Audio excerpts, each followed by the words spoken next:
পাহাড়ে বরফ ধস আর ভূমিধস, সেই রাবিশে আটকে গেল নদীর পানি।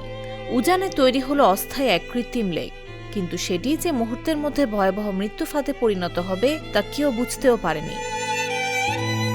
বুধবার হঠাৎ সেই লেক বিস্ফোরিত হয়ে রাবিশ আর পানির স্রোত নেমে আসে নেপাল তিব্বত সীমান্তবর্তী এলাকায়। এতে এখন পর্যন্ত শতাধিক মানুষের মৃত্যুর খবর পাওয়া গেছে, নিখোঁজ আরও 4 শতাধিক। পাহাড় থেকে নেমে আসা বরফ আর রাবিশ আটকে দিয়েছিল নদীর স্বাভাবিক প্রবাহ, ফলে উজানে জমতে থাকে পানি। ধীরে ধীরে সেখানে তৈরি হয় অস্থায়ী একটি লেক। বাইরে থেকে যা হয়তো স্বাভাবিক কোনো জলাধারের মতোই মনে হচ্ছিল, কিন্তু এর নিচে জমছিল ভয়াবহ বিপদ।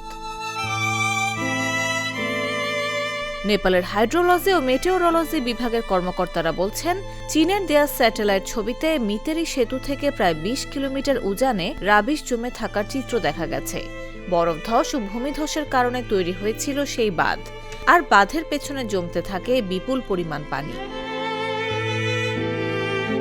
বন্যা পূর্বাভাস বিভাগের প্রধান বিনোদ পারাজুলির ভাষ্য, অস্থায়ী লেক তৈরির আগের ও পরের স্যাটেলাইট ছবি বিশ্লেষণ করে তারা বিষয়টি নিশ্চিত হয়েছেন, কিন্তু সেই লেক বেশিক্ষণ স্থায়ী হয়নি।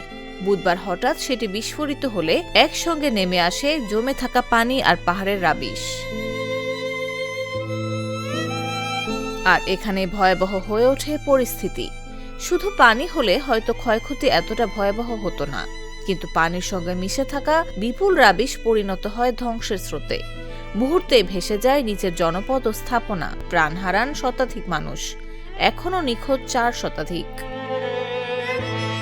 এর আগে কাঠমান্ডু বিশ্ববিদ্যালয়ের এক অধ্যাপকও নদীতে বরফ ধসের কারণে পানি আটকে যাওয়ার কথা জানিয়েছিলেন। তার ধারণা, তিব্বতে সংঘটিত ভূমিকম্প আকস্মিকভাবে সেই পানি নেমে আসার পেছনে ভূমিকা রাখতে পারে।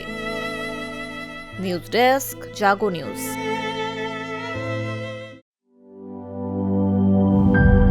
RFL SWR পাইপি মাপে যা বলে তাই দেয়। RFL SWR Pipe and Fittings।